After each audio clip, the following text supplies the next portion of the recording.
Olá pessoal, tudo bem?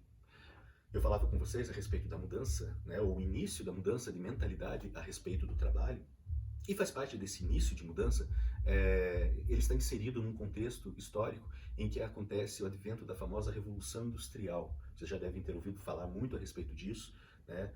A Revolução Industrial, de fato, ela causa uma mudança extremamente radical na maneira de se produzir, né, os bens de consumo, se produzir valores em uma determinada sociedade.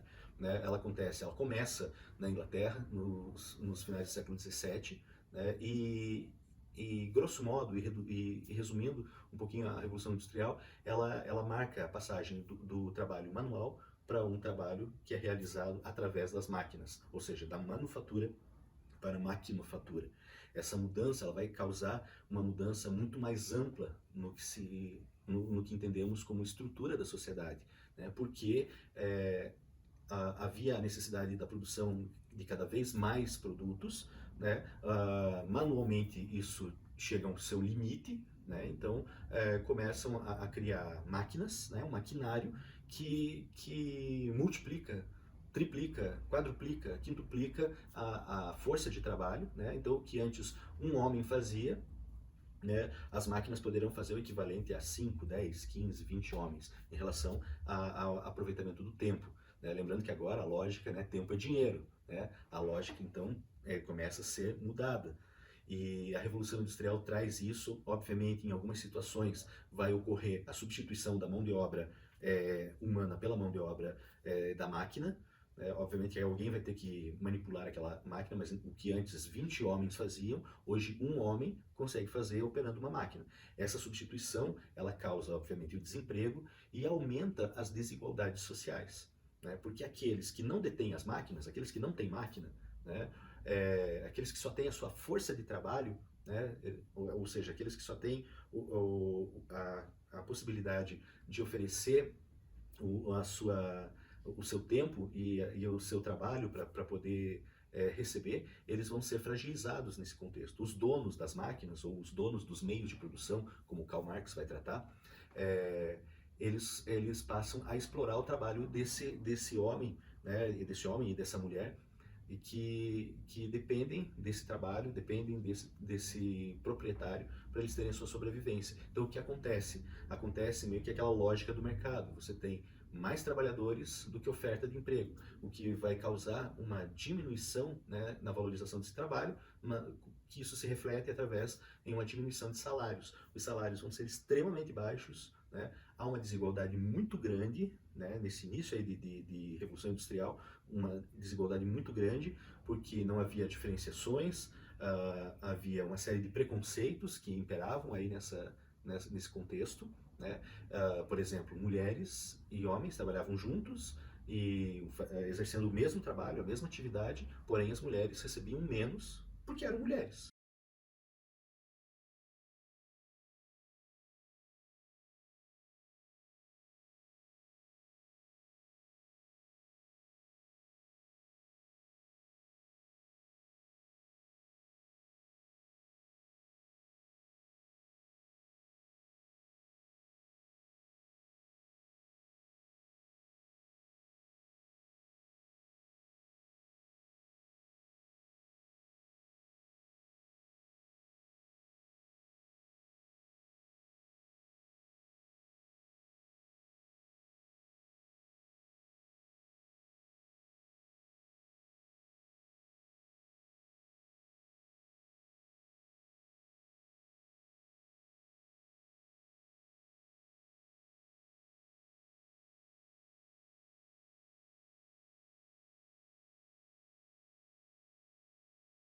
É que a pessoa, se ela sofria um acidente no trabalho, ela ainda era demitida porque ela não tinha mais serventia naquele contexto.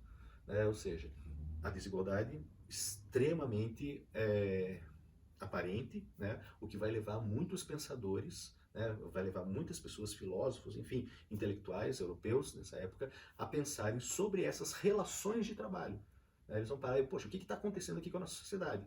O que precisa acontecer para que isso tenha um freio? Ou se isso não for freado, o que vai causar na nossa sociedade? Então algumas pessoas começaram a pensar a respeito disso, vários pensadores, né, de várias tendências, tá? Nós temos um destaque muito grande na figura de Karl Marx, né? Marx e Friedrich Engels. Né? Então se fala bastante, né, no Marx, né? Algumas pessoas torcem o nariz para o Marx. Enfim, o que eu costumo dizer é o seguinte: você não tem a obrigação de gostar ou não gostar do Marx, gostar ou não gostar das ideias dele, mas é preciso conhecer, né? E estando à esquerda ou à direita, né, há um respeito muito grande pela obra do Marx, né, porque o Marx foi um dos primeiros pensadores que tirou o foco da política, quando se olhava para a história, e colocou esse foco na economia. E o que ele dizia que era a economia, né, que movia a história e não outros elementos. Tá? Então, a obra do Marx, que ele escreve, é uma obra bastante grande, né, o Capital, bastante profunda, né, ele faz uma análise histórica a respeito dos impactos econômicos, né, das mudanças econômicas estabelecidas na história humana, ocidental principalmente, né, até chegar ao período que ele estava vivenciando ali no século XIX, né, que era esse período do auge da Revolução Industrial. Né? Então, nesse momento que ele escreve, meados do século XIX, a Europa já como um todo já estava industrializada, né? Começou pela Inglaterra, que eu falei, mas depois já chega a França, a Bélgica, o que vai ser a Alemanha, né? O Marx ele nasce numa região que futuramente ainda vai ser a Alemanha. A Itália também não está unificada ainda, não existe como um país unificado, mas começa a se estabelecer a partir desse período, bem próximo ali à época que Marx está escrevendo, se organizam países, a Alemanha, a Itália, né, e tantos outros. Né? Os Estados Unidos também está passando por um processo intenso de industrialização, e a partir da década de 70, de 1870, vai sofrer uma guinada econômica, um crescimento, um fortalecimento econômico muito grande, né, após a Guerra Civil. E é exatamente nesse contexto que o Marx está escrevendo. Né? E, em paralelo a isso tudo, ele percebe que esses países industrializados internamente sofrem de uma desigualdade social muito grande, né? Onde você tem poucos que detêm o capital, que detêm os meios de produção e são ricos, e outros que são extremamente empobrecidos. Uma classe de trabalhadores, ou uma classe operária, ou outra expressão que ele vai utilizar, que é uma classe proletária. Né? O que vem a ser o proletário? O proletário é uma expressão que vem lá do Império Romano, lá eles já usavam essa expressão. O proletário é aquele que não tem nada, ele só tem sua prole, só tem seus filhos, é o único bem que ele tem. Tá? Então por isso passou a usar a expressão proletário para se referir a esse grupo social de trabalhadores. Tá? E também, então isso no âmbito interno, né, de cada um desses países. E no âmbito internacional a gente percebe também, eles estavam percebendo que havia uma desigualdade muito grande em relação dos que eram industrializados com relação a outros países que eram dominados por esses industrializados, num processo de colonização, tal como aconteceu no século XV, né, contexto em que o Brasil era uma colônia de Portugal, né, e tantos outros países, né, Portugal, Espanha, Inglaterra e França, colonizaram muitos países aqui na América, na África e na Ásia. E que no século XIX, com o advento da industrialização, esses países continuam colonizando, né, de uma forma um pouco diferenciada, né, afinal de contas a maioria dos países na América, por exemplo, já tinha a sua independência política, no entanto não tinha independência econômica, e aí exercia um papel de submissão em relação aos países industrializados. Então é sob essa ótica, nesse contexto, que o Marx e o Engels estão escrevendo as suas teorias, e eles acabam pertencendo a um grupo de pensadores, né, que serão chamados de socialistas. Tá? Então não foi o Marx que criou o socialismo, ok? O Marx ele já começa a produzir com características socialistas. O que vem a ser esse socialismo, então, que o Marx está trazendo, que o Marx se filia, vamos dizer assim? Né? É um socialismo que está pensando a questão do trabalhador, está pensando a questão das pessoas que estão sofrendo injustiças no contexto dessa fábrica, no contexto dessa indústria. Né? Então, essa preocupação faz com que ele faça uma análise histórica para apontar algumas soluções. Tá? Então, a obra de análise do Marx, que é o Capital, uma obra gigantesca, muito pormenorizada, não é uma obra fácil de se ler, né? O Marx ele vai se dedicar muito aos estudos da história, aos estudos da filosofia, da economia, né? Então o Marx é um erudito, né? A sua obra não, como eu falei, não é simples, né? Ela é bastante complexa, bastante completa também. Né? Então, retornando àquilo que eu havia falado a respeito do Marx, né? Nós não somos obrigados a gostar ou não dele, mas temos que conhecer, né? E é importante a gente entender o significado da sua obra naquele contexto. Tá? No contexto do século XIX, que vai abrir caminhos para algumas interpretações desse socialismo. Né? como eu disse, haviam vários socialismos. O socialismo, por exemplo, utópico, né? Aquele socialismo que dizia, olha, se os patrões combinarem direitinho com seus empregados, o patrão pode oferecer uma escola para os filhos dos trabalhadores, pode oferecer um salário um pouquinho melhor, melhores condições de trabalho, vai tudo numa boa negociação, né? O Marx vai dizer assim, tá, vamos depender então do empregador, da boa vontade do empregador, isso vai servir para uns, não vai servir para outros, né? Houve até uma tentativa de um socialismo cristão, né? A encíclica papal, uma encíclica chamada Rerum Novarum, né, onde o Papa, lá no século XIX, ele propõe, ele pede para que os empresários, né, os industriais católicos, né, de que eles tivessem um cuidado a mais com os seus trabalhadores. E o Marx, ele vai trazer algumas ideias, né, em que ele vai dar o seu passo a passo. Não, que tem que fazer o seguinte, primeiro tem que ter consciência de classe, depois é preciso passar por estou sendo simplista, tá? Por uma revolução, né, do proletariado, o proletariado tem que tomar o poder e assumir os meios de produção, e aí fazer uma revolta, estabelecer um governo de caráter comunista.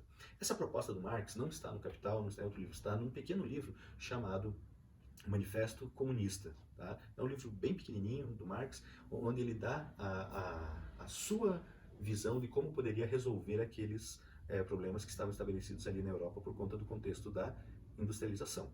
Tá? A partir daí, vai haver várias interpretações da obra de Marx, inclusive do Manifesto Comunista, né, criando, portanto, aquilo que nós chamamos, né, do comunismo, que também ele tem no seu interior inúmeras vertentes, tá certo? Então, o socialismo não é um pensamento só, ele possui várias vertentes. Dentro do socialismo nós temos o comunismo. O comunismo, por sua vez, possui também as suas variantes, né, suas variedades de interpretação, né, porque assim, eu vou fazer uma comparação meio estranha, né, mas assim como a Bíblia, né, você tem várias religiões que seguem a mesma Bíblia, mas têm interpretações diferentes a respeito dela. Da mesma maneira, temos a obra do Marx e várias interpretações diferentes dessa obra dele. Tá? Então, o que eu queria deixar aí com essa nossa videoaula de hoje é que o pensamento socialista ele começa a se estabelecer a partir do século XIX, pensando em proporcionar aos trabalhadores melhores condições de vida, uma mudança de mentalidade em relação a essa relação com o trabalhador, do trabalho com o trabalhador, essa relação da produtividade com o trabalhador, que estava fazendo com que os trabalhadores, os operários, vivessem em condições cada dia mais precárias, cada dia mais subhumanas, podemos até dizer, tá certo? Então nós vamos encerrar essa videoaula de agora, apontando para esse direcionamento. Né? Então, entramos no século XX, né, com uma perspectiva em que esse trabalho começa a ser discutido, né? Ele começa a ser pensado novas formas, né, de amenizar as dificuldades e amenizar os problemas que os trabalhadores estavam passando. Obviamente que isso não vai ser um pensamento de todos, né? Vai ser por parte de algumas pessoas só, né? Mas é uma preocupação que vai se estender aí pelo século XX e o reflexo das obras, né, e do pensamento do Karl Marx, ele vai se concretizar em ações, né, em diferentes localidades. Algumas revoluções vão acontecer no século XX, como a Revolução Russa, que vão estabelecer em um país, em um estado, algumas ideias que o Karl Marx havia proposto em suas obras. Tá certo? Pessoal, então para essa videoaula é isso aí. Até a próxima. Tchau, tchau.